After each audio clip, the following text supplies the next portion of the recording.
واعتصموا بحبل الله جميعا ولا تفرقوا واذكروا نعمة الله عليكم إذ كنتم أعداء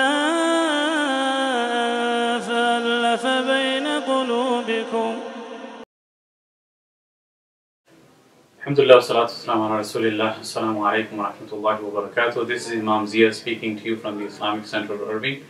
And I'd like to talk to you today about a very important topic, which is the unity of the Ummah. And this is, something that has been emphasized right from the very beginning. The Prophet ﷺ encouraged people not to look at race, color, language, financial status, etc., but rather to unite on the basis of the faith. La ilaha illallah Muhammadur Rasulullah. And this is what Allah subhanahu wa ta'ala commands. وَاعْتَصِمُوا بِحَبْلِ اللَّهِ جَمِيعًا وَلَا تَفَرَّقُوا. Hold fast to the rope of Allah subhanahu wa ta'ala and do not differentiate. So this rope of Allah subhanahu wa ta'ala, different opinions of different scholars, but basically the Quran, the Sunnah, the Deen, the religion.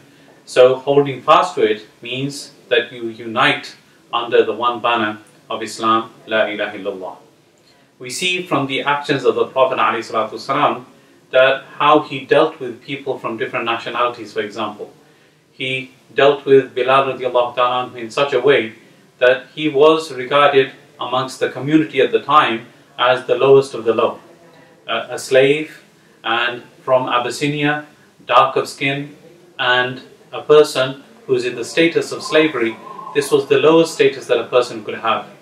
Yet, when Abu Bakr Siddiq radiallahu ta'ala set him free, the Prophet ﷺ gave him such an honorable status that he became the mu'adhin of the Prophet ﷺ from the beginning right to the end, up to the death of the Prophet ﷺ.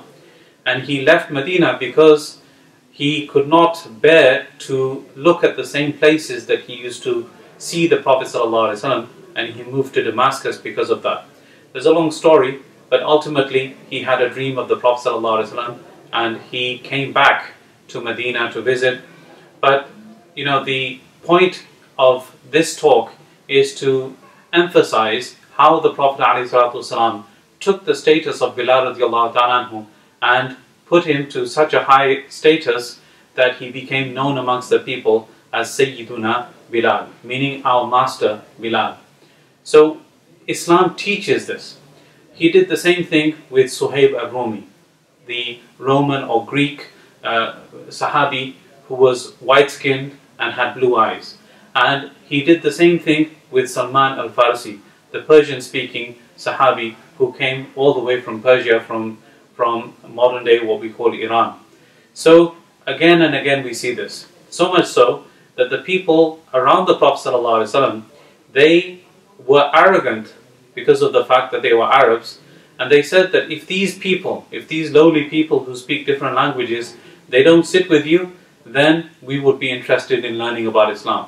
But the Prophet ﷺ didn't give any person any kind of leeway in this respect. He kept and held fast to this opinion and to the viewpoint that everyone should remain united irrespective of which background they're from.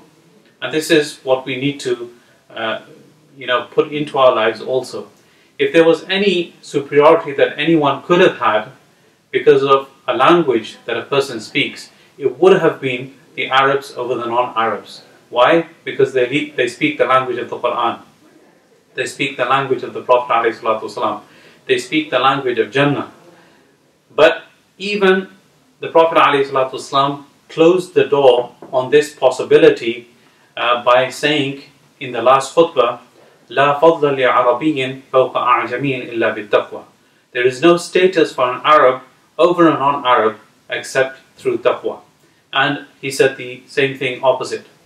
So, my dear brothers and sisters, we need to make sure we unite, and we unite not on the basis of our faith, of our languages, or the color of our skin. Rather, we focus under the banner of La ilaha illallah. And we love each other for the sake of Allah subhanahu wa ta'ala. We spread salam to people that we know, and whether we don't know them, we invite people towards our houses, irrespective of what language they speak. And with this, inshallah, we will find that love will increase within the community, within the ummah, and we'll unite once again under the banner of Islam and not under the banner of races or countries. I pray that Allah subhanahu wa ta'ala gives us all the tawfiq to understand and practice what has been said and heard. Assalamu alaikum wa rahmatullahi wa barakatuh.